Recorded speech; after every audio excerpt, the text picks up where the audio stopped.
सईज सबैर के रही है पतर की संझबे के बेला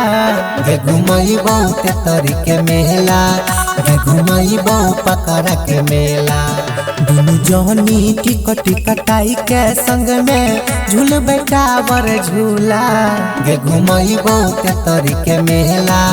गे घुमई बहुत पकड़ के मेला।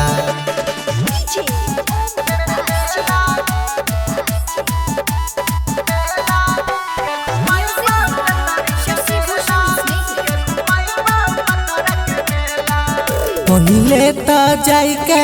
मैया जी के दर्शन तोरा करैब मेलवा में तोरे पसंद के गोरकी चौमिन चाट खिलैब हेगे चौमिन चाट खिलैब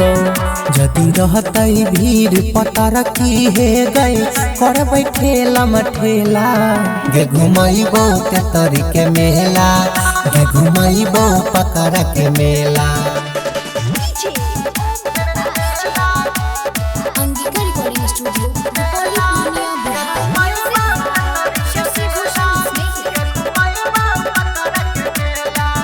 राइटर दिल खुशरी सूजी भी तो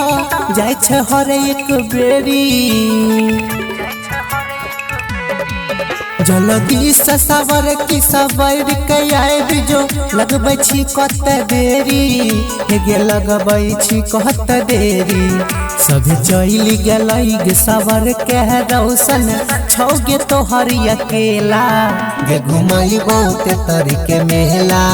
गे घुमैबो पकड़ के मेला दुनु जहनी टिकट कटाई के संग में झूल बैठावर झूला